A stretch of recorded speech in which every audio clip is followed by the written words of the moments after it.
నమస్తే మిత్రులారా, నేను జర్నలిస్ట్ రమేష్ని. కాంగ్రెస్ పార్టీలో అంటుకున్న ఈ యొక్క చిచ్చు ఇప్పటిదాకా ఆరేటట్లేదు. ఈ తెలంగాణ రాష్ట్రంలో మార్పుల బదులు లొల్లు బాగా జరుగుతూ ఉంది. పరిపాలన బదులు వాటాల లొల్లు ఇంకా సెగ రగులుతూ ఉంది. ఈరోజు కొండా సురేఖకు జరిగిన అవమానాన్ని ఈరోజు కొండా సుస్మిత గారు రివేంజ్ చేసుకుంటున్నారు. ఏనాడైతే కొండా సుస్మిత గారు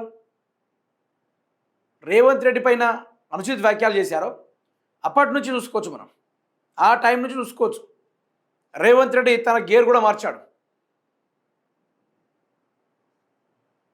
ఇప్పటి నుంచి ఓ లెక్క ఉంటుంది, రేపటి నుంచి ఇంకో లెక్క ఉంటుందని చెప్పేసి కొండా సుస్మిత గారు వార్నింగ్ ఇచ్చుడు. అందులోనూ నిన్న సాయంత్రం టైంలో కూడా ఎక్కువ చేస్తే ఎవరికి సీఎం, ఎవరి కోసం సీఎం?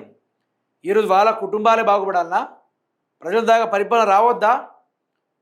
ఇక దీన్ని మించి ఏదైనా చేద్దామని చెప్పేసి ప్రయత్నాలు చేస్తే నేను మాత్రం కొత్త సీఎంనే తెస్తా అని కొండా సుస్మిత గారు చెప్తా ఉన్నారు. మీరు అక్కడ గమనించారా? రేవంత్ రెడ్డి అధికారంలోకి వచ్చినప్పటి నుంచి ఆయన సీఎం అంటే కాంగ్రెస్ పార్టీ గెలిచిందనగానే ఒక 8 మంది సీనియర్ నాయకులు అందరూ ఫ్లైట్లు వేసుకొని ఢిల్లీకి ఉరికిర్రు. ఉరకగానే అక్కడ తీర్మానం జరిగింది, సీఎం ఎవరు ఉండాలని చెప్పేసి తీర్మానం జరిగితే మూలన పడిన పార్టీని రేవంత్ రెడ్డి లేపిండు. కాబట్టి ఆ పార్టీకి నాయకత్వం వహించేది కూడా రేవంత్ రెడ్డి అని చెప్పేసి ఆయనకు పదవులు ఇచ్చారు. ఇచ్చిన దాన్ని కాపాడుకున్నాడా? కాపాడుకోవట్లే.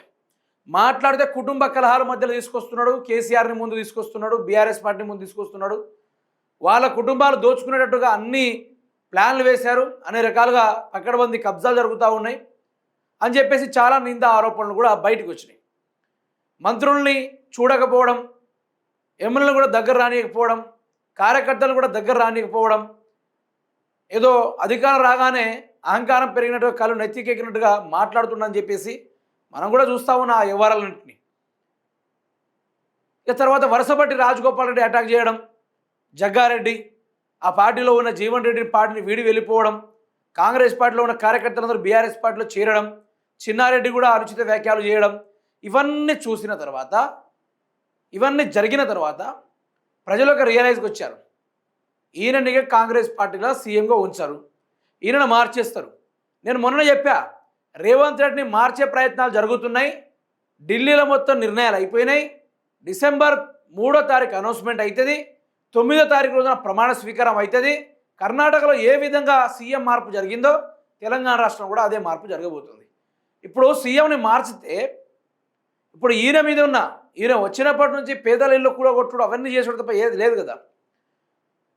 అవన్నీ చూసిన తర్వాత అధిష్టానం నిర్ణయం తీసుకుంటుంది. కొందరు ఫేస్ను చూసి వాల్యూ ఇచ్చే వాళ్ళు ఉంటారు. రేవంత్ రెడ్డి ఫేస్ వాల్యూ లేదు, ఇక పడిపోయింది ప్రజలలో.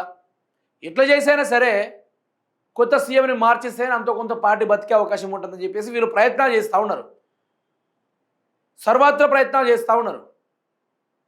అలా జరుగుతున్న టైంలో ఈరోజు కొండా సుస్మిత గారు రేవంత్ రెడ్డి ఇంకా ఎక్కువ చేస్తే నేను మాత్రం ఎట్టి పరిస్థితుల్లో సీఎంని మార్చేస్తా, ఎవరికి భయపడాల్సిన అవసరం కూడా లేదని చెప్పేసి సీఎంని మార్చేస్తానని చెప్పేసి కొండా సుస్మిత గారు చెప్పడం నిజానికి చాలా తెలంగాణ రాష్ట్రంలో ఉన్న ప్రతి ఒక్కరూ దీని మీదనే డిస్కషన్ చేస్తూ ఉన్నారు, దీని మీదనే ఇది అవుతూ ఉన్నారు. అందుకనే మీకు ఈరోజు తెలవాల్సింది ఏంటంటే ఆ వీడియోని కూడా మీకు వినిపిస్తా. ఈరోజు సీఎంని మార్చాలని చెప్పేసి మేడం గారు కూడా ఇట్లా మాట్లాడారు.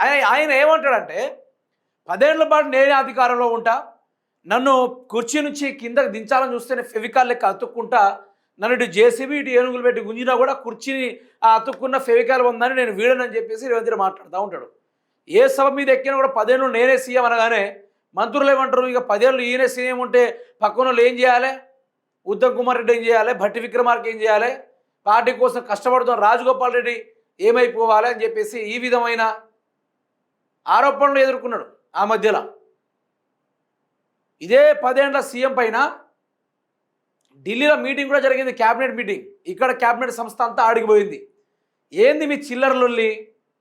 ఎవడైనా నేను ఇన్ని భారతదేశానికి ప్రధాని అయిదామని గిన్ని ప్రయత్నాలు చేస్తూ ఉంటే మిమ్మల్ని కంట్రోల్ చేయడం నా వల్ల కావట్లేదు. ఈ 32 నెలల మీరు రచ్చకెక్కుతూ ఉన్నారు, మీ దాంట్లో మీరే గాలి తీసుకుంటారు, మీ దాంట్లో మీరే టీవీ మీద ఎక్కుతుర్రు, రోడ్ల మీద ఎక్కుతుర్రు. ఏమవుతుంది మీకు? బీఆర్ఎస్ పార్టీని అంతం చేస్తా అని చెప్పేసి మీరంతమైపోతున్నారు కదా. కేసీఆర్ పార్టీని లేకుండా చేసి కాంగ్రెస్ పార్టీ లేకుండా చేస్తూ ఉన్నారు కదా. ఈరోజు కేసీఆర్ పేరు జనం తీస్తారని చెప్పేసి కేసీఆర్నే యాద్ చేసుకునేటట్టు చేస్తున్నారు కదా అని చెప్పేసి ఢిల్లీలో రాహుల్ గాంధీ ఒకటే బాధుడు వీళ్ళని దోచుకోండి ఎంత దోచుకుంటారో దోచుకోండి తెలంగాణని, పార్టీని కాపాడండి అని చెప్పేసి రాహుల్ గాంధీ అంటాడు. ఇక ఈ విధమైన లొల్లులు జరిగితే ఈరోజు కొండా సుస్మిత కూడా అధిష్టానం కొంచెం సపోర్ట్గా ఉన్నట్టు కూడా చాలా వరకు వార్తలు వస్తూ ఉన్నాయి. ఇది ఒకసారి మీరేమనుర్రి? రేవంత్ రెడ్డి ఎవరండి ఇక్కడ? అధిష్టానం నిర్ణయిస్తుంది. ఒకవేళ ఇట్లనే ఆయన కొనసాగితే వేరే సివిల్ కవర్ సీఎం వస్తాడు అని చెప్పి నేను ఈ సందర్భంగా చెప్తాను. ఇంట్రా ఒకసారి భలే అన్నారు కదా. ఎవడండి రేవంత్ రెడ్డి? ఎవడండి ఆయన? అధిష్టానం నిర్ణయించినట్టుగానే మేము మాట వింటాం. మాకు తెలంగాణ రాష్ట్రంలో ఉన్న టీపీసీసీ మహేష్ కుమార్ గౌడ్ అంటే మాకు ఇష్టం అంటే గౌరవం. ఏఐసిసి చీఫ్ మీనాక్షి నటరాజన్ కానీ కాంగ్రెస్ పార్టీలో కొనసాగుతున్న ప్రతి ఒక్క మంత్రులు కానీ ఎమ్మెల్యేలు కానీ కార్యకర్తలు కానీ అధిష్టానం కానీ మాకు చాలా వరకు గౌరవం. ఎక్సెప్టెడ్ రేవంత్ రెడ్డి తప్ప. ఈరోజు నువ్వు ముఖ్యమంత్రి అయిందే మా నాన్న భిక్ష వల్ల, ఈరోజు నువ్వు ముఖ్యమంత్రి అయిందే మా అమ్మ త్యాగం వల్ల, ఈరోజు నువ్వు పెద్ద పెద్ద మాటలు మాట్లాడి మా అమ్మని టార్గెట్ చేసుకుంటా ఉన్నావు. ఆ రోజు మా ఇంట్లోకి వచ్చి మా వాళ్ళ కాళ్ళ మీద పడుకుంటే ఈరోజు నువ్వు ఎక్కడ ఉండేటోడు అని చెప్పేసి కొండా సురేఖ గారు చేసిన వివాదాస్పద వ్యాఖ్యలకి, ఆ జర్నలిస్ట్ అడిగిన క్వశ్చన్కి మేడం గారు ఇచ్చిన కౌంటర్ అయితే ఇది. రేవంత్ రెడ్డి ఎవరండి ఇక్కడ? అధిష్టానం నిర్ణయిస్తుంది. ఒకవేళ ఇట్లనే ఆయన కొనసాగితే వేరే సివిల్ కవర్ సీఎం వస్తాడు అని చెప్పి నేను ఈ సందర్భంగా చెప్తాను. అదే కనుక జరిగితే నా తెలంగాణ రాష్ట్ర ప్రజలు పండగలు జరుపుకుంటారు, దసరా పండుగలు, అడ్వాన్స్డ్ పండుగలు జరుపుకుంటారు. ఇది నేను చెప్పడం ముచ్చట కాదు, ప్రజలే చెప్తా ఉన్నారు. ఒక్కసారి సీఎం మార్పు జరిగితే ఒకరోజు వ్యవసాయం కానీ, టీచర్ జాబ్ కానీ, విద్యాలయాలు కానీ, రాష్ట్రంలో ఉన్న అన్ని సామాజిక వర్గాల్లో కానీ అన్ని రోజులు బంద్ ప్రకటించి ఆ రోజు తృప్తిగా పండుగలు జరుపుకుంటాం. ఇట్లాంటి కూడా మాకు ఉండద్దని చెప్పేసి ప్రజానికి మొత్తం కోరుకుంటుంది. అందులోని ప్రధానంగా ఎమ్మెల్యేలు, మినిస్టర్లు, రేవంత్ రెడ్డి ఎవ్వరు కోరుకుంటారబ్బా. ఇప్పుడు నేను ఇక్కడ శాసించాలి అని చెప్పేసి మనకు అనిపించాలి. నేను ఇక్కడ శాసించాలన్నప్పుడు ప్రజల మన్నలు కూడా అదే విధంగా ఉండాలి. నువ్వు ఇక్కడ శాసించడానికి నిలబడాలి అంటే ప్రజలు నువ్వు నిలబడు అని చెప్పేసి మాట్లాడాలి. నువ్వు ఉండకరాని దొబ్బేరా అని చెప్తే నేను శాసిస్తా అంటే ఎట్లా కుదురుతుంది? వీళ్ళు మాట్లాడే ముచ్చట్లు కూడా అదే తీరుగా ఉంది. ఈరోజు రేవంత్ రెడ్డి ఏ ఒక్క నాయకుడైనా మా నాయకుడు గొప్పోడు, మా నాయకుడే ఉండాలి, పదవుల కోసం ఆరాటపడే వాళ్ళు కాదు. పదవుల కోసం రేవంత్ రెడ్డి కోసం ఏం సోది మాట్లాడమని కూడా మాట్లాడతారు. వాళ్ళకి సబ్జెక్ట్ ఉండదు, వాళ్ళు ఏం మాట్లాడతారు వాళ్ళకే అర్థం కాదు. ఎన్ని రకాలుగా చాలా ఉంటాయి.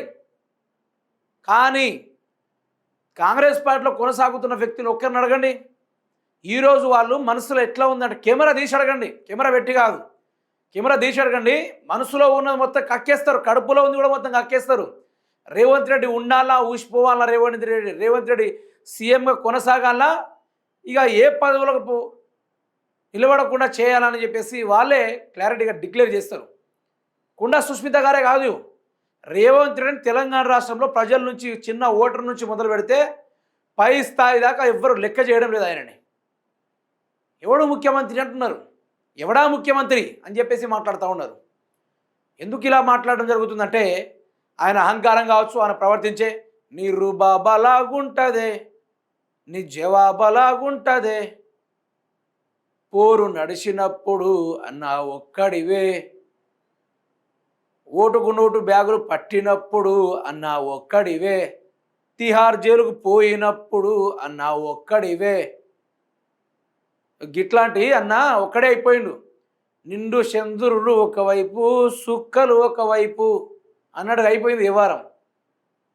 దూరపు కొండలు నులుపు అన్నట్టుగా రేవంత్ రెడ్డి కూడా ఇక అదే అయిపోయిండు.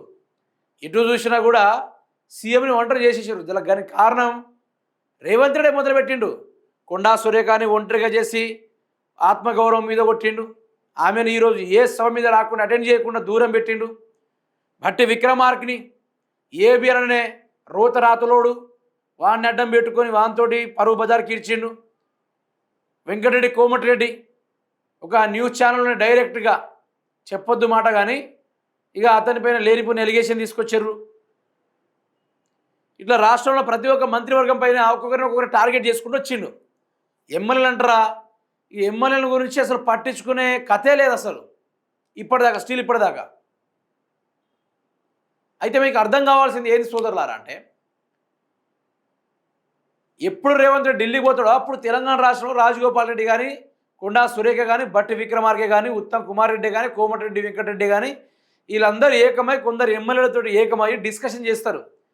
ఈయన ఇట్లనే ఉంటే మనం ఎలా, మనం ఏ విధంగా ముందుకు సాగుతాం, మనం ఏ విధంగా కదులుతాం అని చెప్పేసి వీళ్ళు కడుపులో ఉన్నది మొత్తం కక్కుకో అని చెప్పేసి అధిష్టానం పోదాం అని చెప్పేసి అధిష్టానం కలిసిర్రు, ఢిల్లీ పెద్దలకు తెలిపిర్రు. ఎట్లనే చేయర్రి, సీఎంగా మాత్రం రేవంత్ రెడ్డి మార్చండి అని చెప్పేసి ఆయన మాట్లాడతాడు. తర్వాత ఆయన పదే పదే సభల మీద అంటాడు కదా, 10 ఏళ్ళు నేనే సీఎంగా ఉంటా, నా సీఎం పదవి మీద కూల్చడానికి ప్రయత్నం చేస్తే మా కార్యకర్తలు వీపులు పరగొడతారని చెప్పేసి రేవంత్ రెడ్డి ఇండైరెక్ట్గా స్టేజ్ మీద కూర్చున్న ప్రతి ఒక్క మంత్రుల్ని టార్గెట్ చేసుకుంటూ మాట్లాడతాడు ఆయన. కేసీఆర్నో హరీష్ రావునో కేటీఆర్నో కాదు. కేసీఆర్ కేటీఆర్ హరీష్ రావుని ముట్టుకోవాలంటే రేవంత్ రెడ్డి తాత కూడా కాదు అది కానివని. అందుకని ఈయన సొంత పార్టీతోనే కొట్లాట పెట్టుకున్నాడు అన్నమాట. ఇక ఆయన ప్రతిసారి ఢిల్లీకి ఎందుకు పోతుందంటే ఇది నా మీద జరుగుతుంది, కాంగ్రెస్ పార్టీ ఇది జరుపుతుంది నా మీద అని వాళ్ళు ఏం చేస్తున్నారు, రేవంత్ రెడ్డి డైరెక్ట్ నరేంద్ర మోడీతో టైప్ అయ్యి, సార్ రేపటి రోజున సీఎం పదవికి నన్ను మారిస్తే కొందరు మంది ఎమ్మెల్యేలను తీసుకొచ్చి నేను బీజేపీలో చేరుతా, నాకు అప్పటికప్పుడు బీజేపీ ప్రభుత్వం ఫార్మేషన్ అవ్వడానికి అన్ని రైట్స్ ఇవ్వండి అని చెప్పేసి, ఓటుకు నోటు కేసులు కాపాడండి, 89 క్రిమినల్ కేసులు నుండి కాపాడండి అని చెప్పేసి నరేంద్ర మోడీ దగ్గర పోతే నరేంద్ర మోడీ తెలంగాణకు వచ్చిండు.